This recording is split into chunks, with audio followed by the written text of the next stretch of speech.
où son venin ressort, disparaît dans la forêt, la femme tombe, aurait morte. 2 minutes seulement après, le chasseur arrive et trouve sa femme morte. Alors, il pleure en silence pour ne pas déranger les voisins.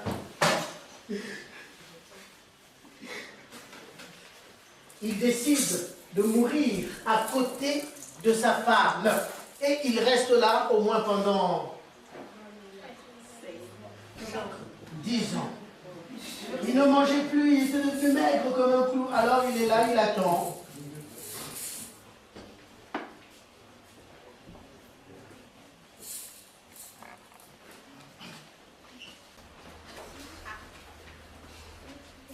Et tout à coup, arrive de la forêt un grillon femelle. Est-ce que tout le monde sait ce que c'est qu'un grillon?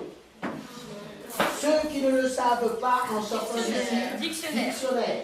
C'est un petit insecte qui chante la nuit en soulevant ses ailes. Arrive de la forêt un grillon femelle, et le grillon femelle commence à monter sur le corps de la jeune femme.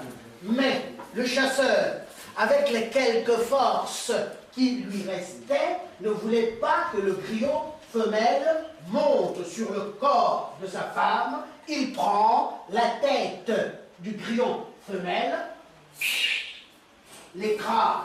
Le grillon femelle meurt. Mais le grillon femelle n'était pas seul. Son mari était derrière. Il arrive et trouve sa femme morte. Alors il retourne dans la forêt. Il revient avec une feuille devant la bouche, comme ça. Il passe cette feuille devant les narines de sa femme, comme ça. Elle reprend vie. Ils se mettent debout, se prennent par la main, ils s'en vont, et derrière les dunes disparaissent. Mais le chasseur, lui aussi, a tout vu. Il prend la même feuille, la passe devant les narines de sa femme.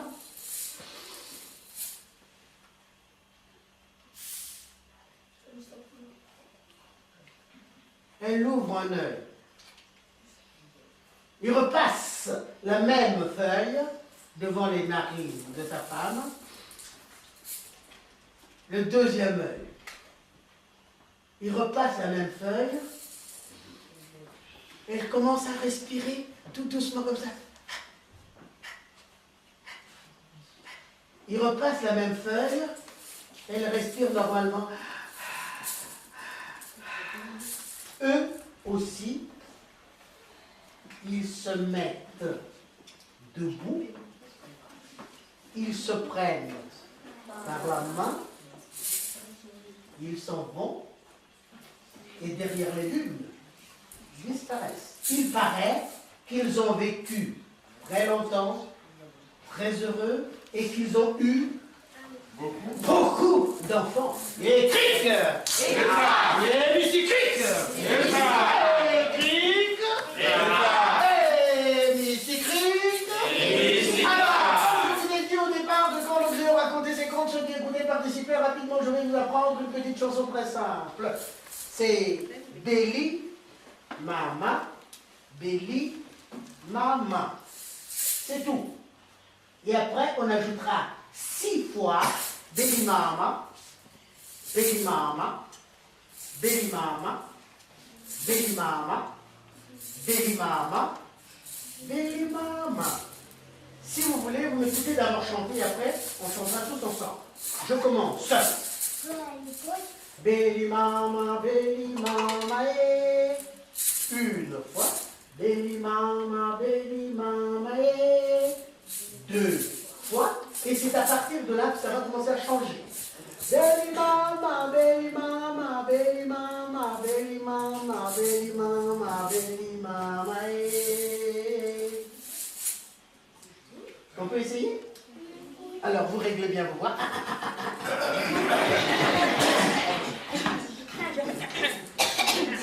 Béli Mama, eh.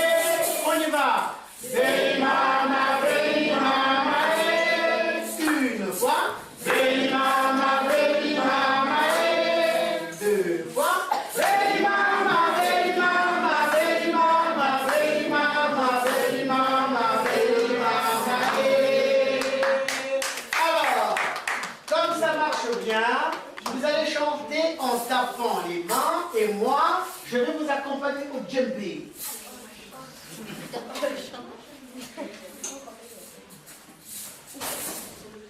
Baby mama, baby mama,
Maître Singe et sa femme Guenon vivaient très heureux. Guenon travaillait son champ et Singe allait à la chasse. Un jour, Guenon met au monde de beaux jumeaux. Singe est très content et promet à sa femme de lui apporter de la viande fraîche très souvent.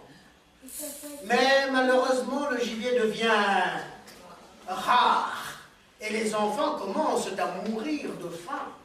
Pour ne pas manquer à sa promesse, Singe décide d'aller de l'autre côté de la rivière, car, paraît-il, on y trouve énormément de gibier.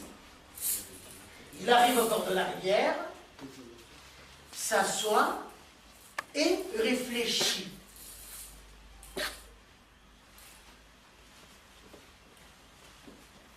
Il ne sait pas nager. Comment faire pour traverser la rivière?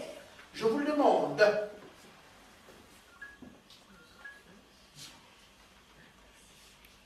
Comment va-t-il faire pour traverser la rivière?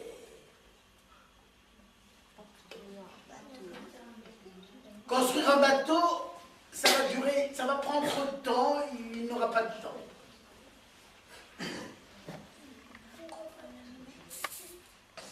Oui? N'ayez pas peur, c'est entre nous. Qui c'est qui a parlé là? Un animal, mais lequel? C'est une possibilité. Voulez-vous? Oui? Un dauphin. C'est une possibilité, mais voulez-vous que je vous le dise? Voulez-vous que je vous le dise? Oui. Voulez-vous que je vous le dise? Oui. Voulez-vous que je vous le dise? Oui. Eh bien, heureusement pour lui, Crocodile, son ami d'enfance, passe par là et accepte de le faire traverser la rivière sur son dos. Mais quand ils arrivent au milieu de la rivière,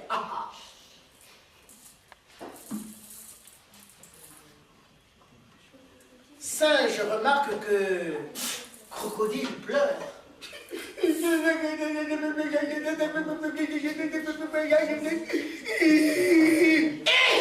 Mais que se passe-t-il? Demande au singe. Ma femme est en train de mourir, répond le crocodile. Et le médecin m'a dit qu'il faut qu'elle mange le cœur d'un singe pour pouvoir guérir.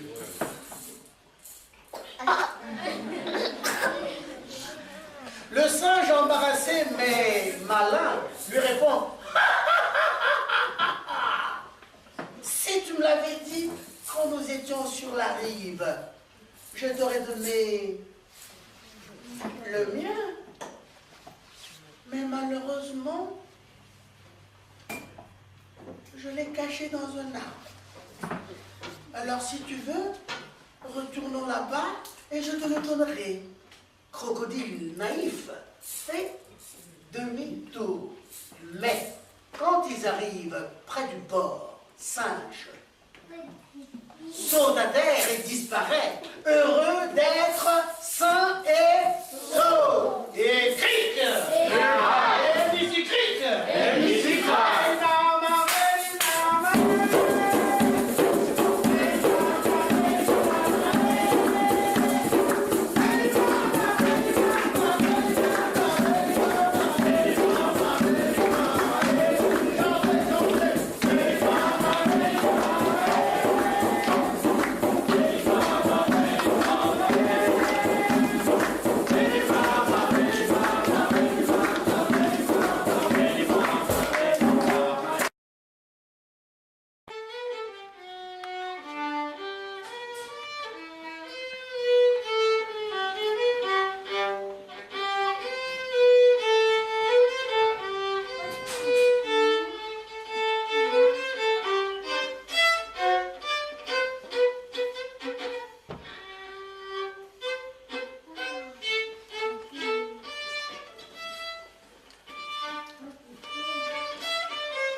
Bobolo, passeur de son métier. Étranger! La traversée est longue et la nuit approche. Batelier, batelier! On m'attend! Il faut que je sois sur l'autre rive ce soir même. Étranger! Le vent se lève et la tempête menace. Parlons de fer, tu as peur, batelier? Je te paierai largement, beaucoup plus que ce que tu demandes d'habitude. Bobolo finit par accepter de passer le voyageur. Sa barque glisse sur le lac. Sa barque glisse sur le lac. Sa barque glisse sur le lac. Sa barque glisse sur le lac. Oh le, mon lipan Makati. Oh le, mon lipan Makati. Oh ouais, bomba, mon lipan Makati. Oh ouais, bomba, mon lipan Makati. Oh le, mon lipan Makati. Oh le, mon lipan Makati. Oh ouais, bomba, mon lipan Makati. Oh ouais, bomba, mon lipan Makati.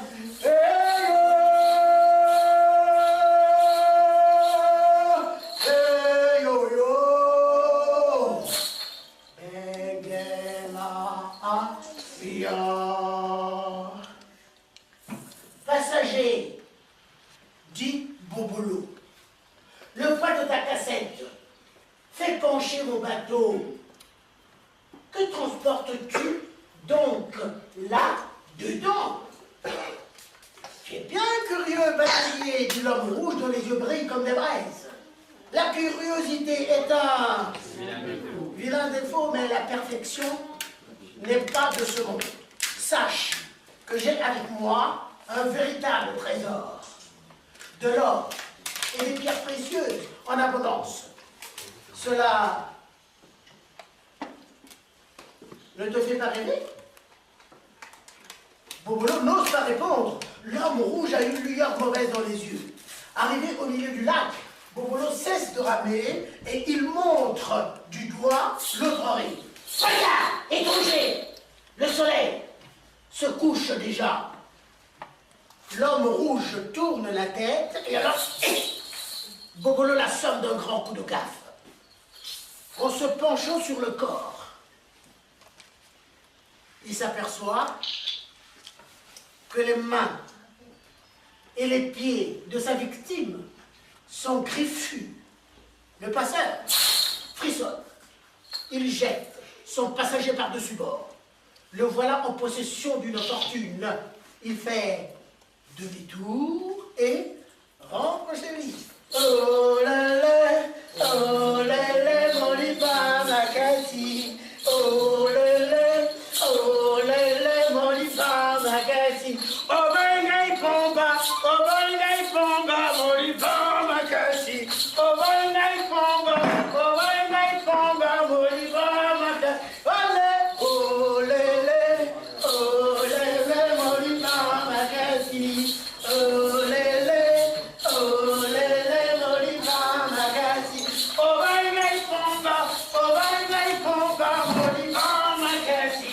Oh bengai pomba, mon lipan Makati.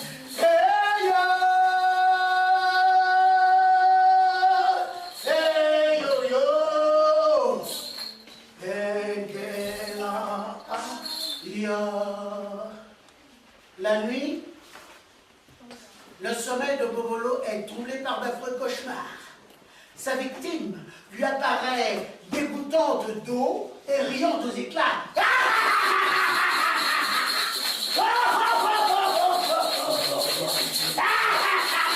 Je suis Satan! Cet or et cette diamants sont maudits! Tu as voulu me noyer, tu seras transformé en baobab!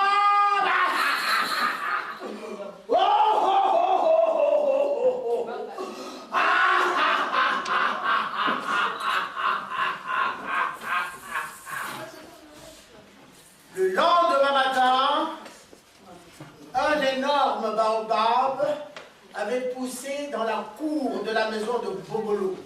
Et le passeur avait disparu.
Qui est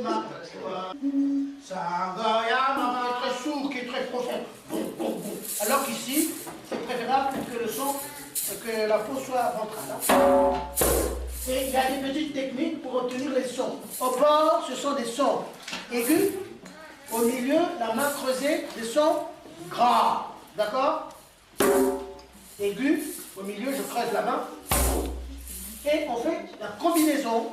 Puisque j'ai deux mains, je peux aller avec les deux mains, comme ça. Et je passe. Il faut que je sois un peu assis pour que ça soit plus évident. D'accord? Aigu sur le bord, grave au milieu. D'accord? Et les deux mains.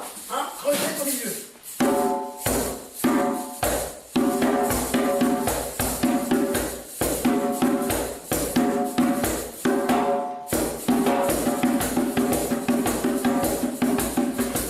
Et on peut jouer aussi avec la rapidité. D'accord? Et si je redouble sur le côté, ça donne, ça améliore le son.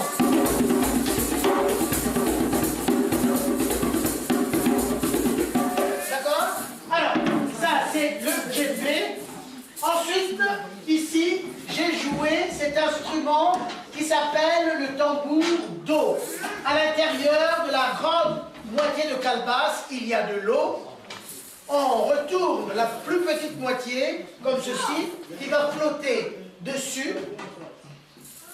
Et en tapant avec une maillotche, on obtient un son comme si on avait un instrument à membrane.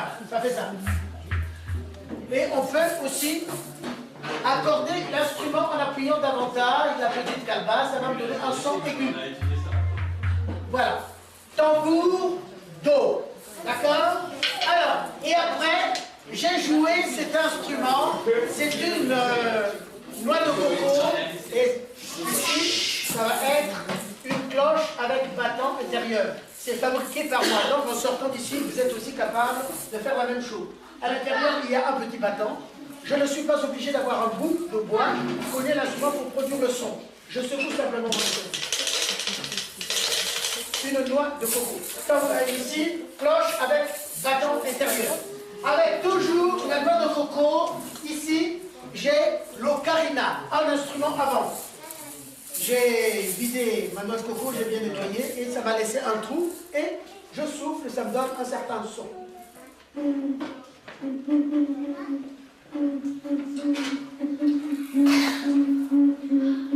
Alors, toujours dans les instruments faciles à fabriquer avec la noix de coco, là, ce sont des instruments que je n'ai pas joués devant vous, mais que je peux présenter facilement.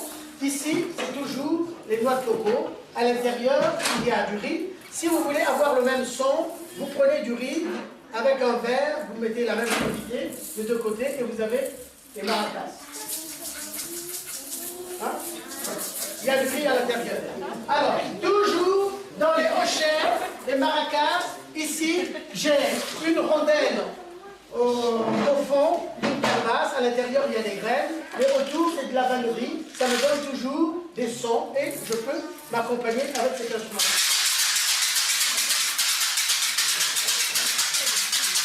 Voilà, alors, toujours avec la vannerie, cette fois-ci à l'intérieur il y a les capsules de bouteilles, à l'intérieur ça donne donc un son métallique.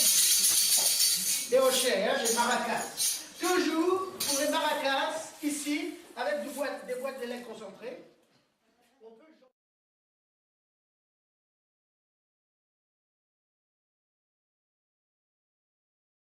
Avec le contenu de ce qu'on va mettre à l'intérieur, vous faites des petits trous ou ne pas faire des petits trous, mais ici pour faire sortir le son, c'est mieux de faire des petits trous avec un clou, un marteau.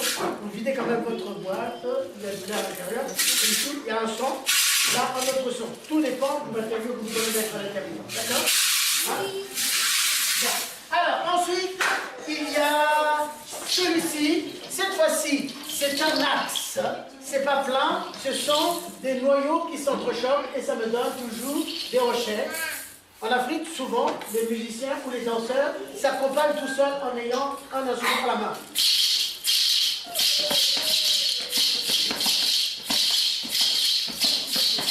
Voilà.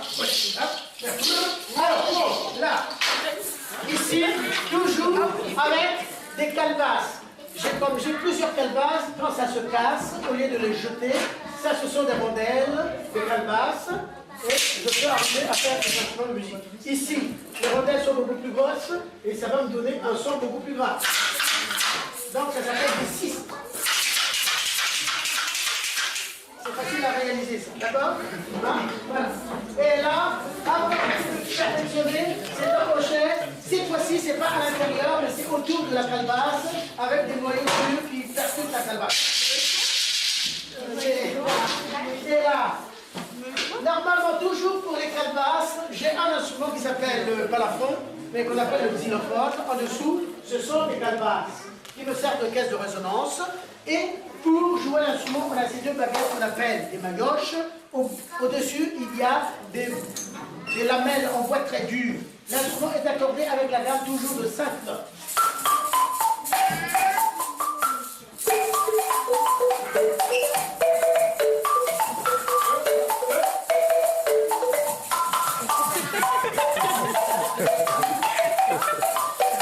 C'est pas grave, Loïc. Voilà, le balafon. Après le balafon, pour terminer, j'ai ici une série de tambours, mais très spéciaux. Ici, j'ai un tambour qui s'appelle le tambour à friction, tout simplement, parce qu'il a une petite baguette à l'intérieur qu'il faut frictionner. Pour que le tambour résonne, il faut d'abord mouiller la main. Il a la force de s'appuyer plein de cordes, une fois ici, une autre là, en donnant une pression sur les cordes, je tends les faux et en tapant avec cette petite baguette. Tambour d'essai. Hein? Voilà. Alors, la poêle, on les a encore, le tronc, et on les vide, ça donne un flux comme caisse de résonance.